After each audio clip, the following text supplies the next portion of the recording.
আমি এই মুহূর্তে বক্তব্য দেওয়ার জন্য Mohammad Asaduzzaman, policy analyst, Dhaka institute of research and analytics, আপনাকে বলবো সংক্ষিপ্ত বক্তব্য দেওয়ার জন্য।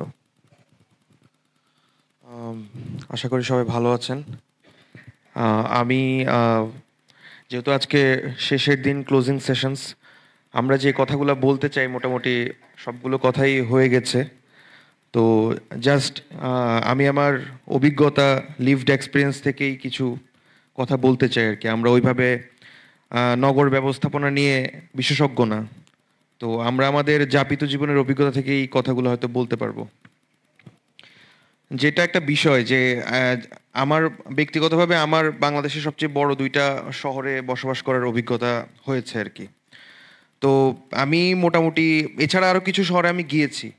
তো যেহেতু আমি কিউরিয়াস, কৌতূহলী, সেজন্য সবগুলো শহরই মোটামুটি আমি দেখি এটার ডিজাইনটা কীরকম। তো মোটামুটি প্রত্যেকটা শহরেরই একই সমস্যা আসলে। তো আমার কাছে যেটা মনে হয় যে বর্তমানে ঢাকা শহরকে আসলে যদি আমরা অ্যানালজি করি, কিসের সাথে অ্যানালজি করা যেতে পারে, যে এটা একটা কাচের জার, সেখানে আমি স্পঞ্জ বল স্কুইজ করে ঢুকাতে এমন একটা পয়েন্ট অফ এক্সশনে চলে এসেছে, এটা এজ অন দ্য এজ, আর এখানে চাপ দিলে এটা ব্লাস্ট করবে। তো এইটাকে যদি আমি মানে অ্যানালাইজ করি, এটা ঢাকা এবং ঢাকার বাইরে বড় শহরগুলোর একই অবস্থা, সবগুলো শহরের, যে এখানের সিভিক ফ্যাসিলিটিস, এমপ্লয়মেন্ট, পপুলেশন, প্রত্যেকটা জিনিস আসলে প্রচুর vertically concentrated to big cities and cosmopolitan সিটিতে এখন আমরা ধীরে ধীরে পরিণত হচ্ছি। কিন্তু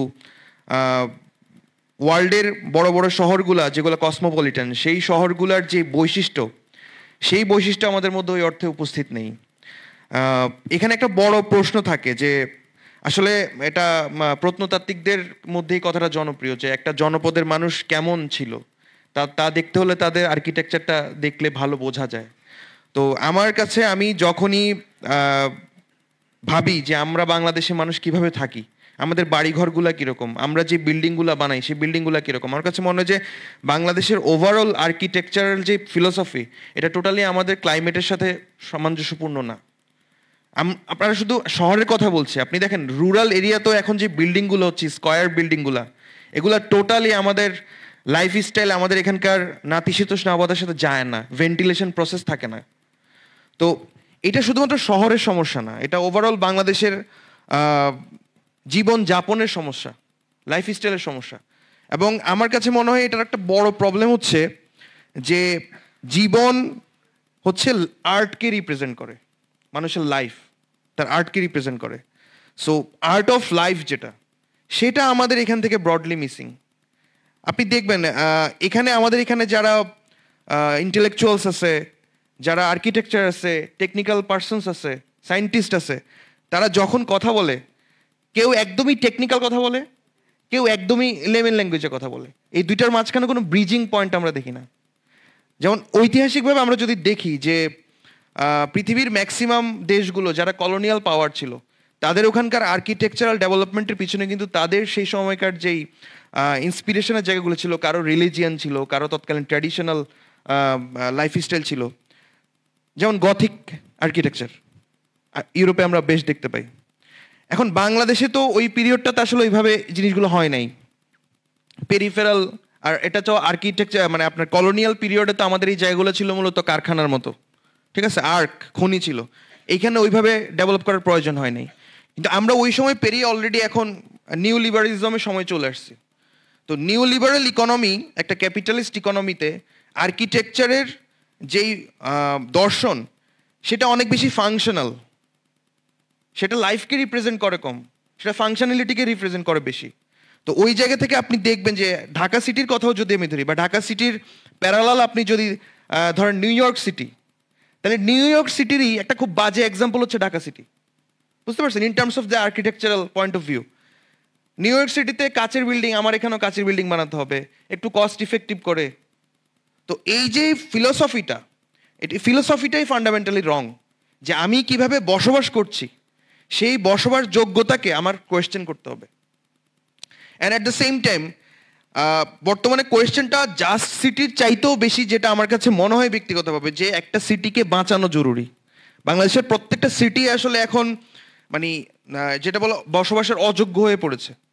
এখানকার ট্রাফিক সিস্টেম, এখানকার ওয়াস্ট ম্যানেজমেন্ট সিস্টেম, মানে মানুষকে তো আমরা 2-3টা সাইড থেকেই দেখতে পারি। একটা হচ্ছে মানুষের ক্রিয়েটিভ সাইডটা, যে মানুষ প্রক্রিয়েট করে, সৃষ্টি করে, আর একটা হচ্ছে মানুষ ধ্বংস করে।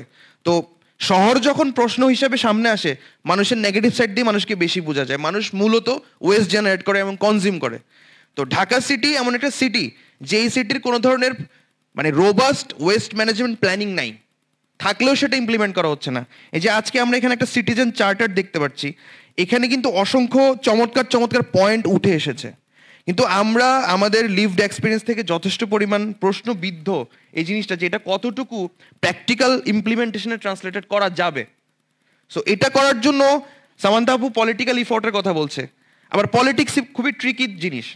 যেমন আমরা যখন অভ্যুত্থানটা করলাম, আমরা সবাই রিফর্ম নিয়ে অনেক বেশি চিন্তা করছিলাম, যে রিফর্ম বোধহয় স্টেট ক্যাপাসিটি থেকে হবে।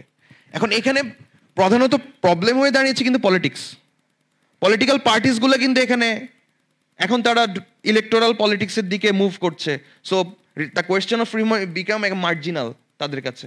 সো এখানে আমি যেটা বলতে চাই, যে পলিটিক্স সবসময় সব কিছু তৈরি করতে পারে না, ফ্যাসিলিটেট করতে পারে না। পলিটিক্যাল ইফোর্টের পাশাপাশি আমাদের জন্য স্ট্রং সিভিল ইফোর্ট দরকার, সিভিক ইফোর্ট দরকার। আমাদের এখানে যারা পলিটিক্সে ইনভলভ না, এর বাইরেও কিছু প্রফেশনালস আছে, এর বাইরে কিছু চিন্তক আছে, এর বাইরে কিছু অর্গানাইজ সংগঠক আছে, তাদেরকেও এগিয়ে আসতে হবে। সো এইভাবে আমাদেরকে চিন্তাটা করতে হবে অ্যাটলিস্ট।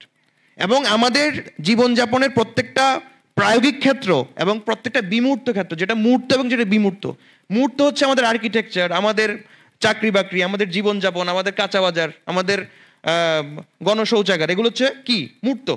বিমূর্ত কি? বিমূর্ত হচ্ছে আমাদের অ্যাস্থেটিক্স, নন্দন ভাবনা, চিন্তা চেতনা, উপন্যাস, গল্প, কবিতা। আমরা তো মনে করি যে আর্ট মানে হচ্ছে কিছু সাবমিট করা, প্রোগ্রাম করা, গান গাওয়া আর কবিতা লেখা। আর্ট মানে কিন্তু আসলে জীবনযাপনও। তো সেই জীবনযাপনটাকে আমি আমার যেই ফোক উইজডম, আমরা যেহেতু বেঙ্গল কমিউনিটি, আমার কিছু ফোক উইজডম আছে, আমার আরবানের মধ্যে আমার ফোক উইজডম কাজ করে, আমার ট্র্যাডিশনালিটি আছে, আমার কমিউনিটি এসেন্স আছে। সেসবের ভিত্তিতে আমি যদি একটা শহর বানাতে পারি, তখনই আমি বলতে পারবো যে সেই শহরকে ন্যায্য করা যাবে। আদারওয়াইজ এটা পসিবল না। লাস্ট একটা পয়েন্ট বলে শেষ করি। আমরা সবসময় দেখি যে প্রত্যেকটা মেট্রোপলিটন সিটির এগেনস্টে একটা বড় স্লাম থাকে, বস্তি থাকে। এটা কেন? মানে এটা কিন্তু আমাদের পুঁজিবাদী নব্য উদারবাদী যে অর্থনীতি ব্যবস্থা এবং তার যে শহর ব্যবস্থা, সেই শহর ব্যবস্থার বাই প্রোডাক্ট। যে মেট্রোপলিটন সিটিগুলোকে বাঁচিয়ে রাখতে আমার কিছু বস্তি দরকার হয়, সহজ কথা বলতে কিছু সেবক দরকার হয়। তো সেই সেবকদেরকে আপনি কিভাবে সিভিক ফ্যাসিলিটির বৃহৎ কাঠামোর মধ্যে নিয়ে এসে তাদেরকেও ইকুইটেবল ফ্যাসিলিটিসগুলো সার্ভ করতে পারবেন, সেটার জন্য আমাদেরকে যথাযথ পরিকল্পনা এবং যথাযথ নীতি বাস্তবায়ন করা দরকার বলে আমি মনে করছি। এটা বলেই শেষ করছি। ধন্যবাদ সবাইকে।